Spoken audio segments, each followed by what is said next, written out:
I went to pick up my older brother who was out at a gathering. That was when I overheard him ask Nathan, haven't you been dating someone? It's been so long, and I still haven't met her. I suddenly tensed up. Nathan and I had been together for 3 years, but we had always kept it a secret, so no one knew. Nathan replied lazily, she's not my girlfriend, just a pastime. It's not like I planned to marry her. I clenched my fists and pushed the door open without hesitation. Chapter Nathan Ridges immediately shut his mouth when he saw me. All eyes in the room turned to me. What are you doing here? My brother, Lucas Everett, put down his glass and moved aside to make room for me. Mom and Dad are out for a business dinner. I was bored at home alone. I tried to keep my voice steady, but my hands trembled uncontrollably. He nodded and warned the people in the private room, my sister doesn't drink. None of you better force her. His friends laughed and teased. Lucas, you treat your sister so.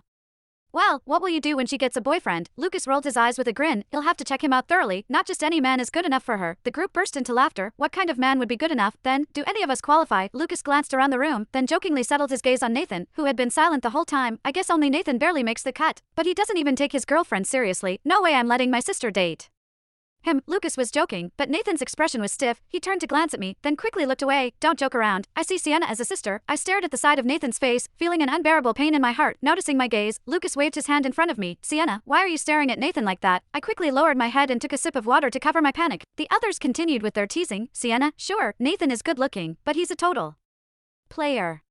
Don't fall for the wrong guy. Yeah, just now, he was saying his girlfriend is easy to fool because she's naive and soft-tempered. Can you believe that? I thought he was actually serious after dating her for years. Turns out, he said she chased him too hard, and he couldn't shake her off, right? And he never brings her around. Why do you think that is? Because he never planned to have anything long-term with her. Just earlier, that's enough. Stop talking. Nathan's face darkened, and his voice turned cold. Lucas, being the closest to him, noticed his mood shift and asked, what's wrong? Don't tell me you're still upset about Bianca coming back. My hand trembled suddenly. Bianca was coming back. Nathan quickly glanced at me before looking away just as fast. What does her return have to do with me? Lucas chuckled. How does it not? You don't care about your girlfriend because you still have Bianca in your heart, don't you? Everyone knew he had a girlfriend he never introduced, but no one knew that person was me. He would take calls from her at gatherings, speaking softly and sweetly. He sent her gifts every week, never the same, always thoughtful. Even Lucas thought he was serious about her. For 3 years, Nathan had treated me well, gentle, considerate, generous. He was the perfect boyfriend. The only condition he had was that we kept our relationship a secret. His reason, you're still young. I believed him until just now, when I heard him say in a completely indifferent tone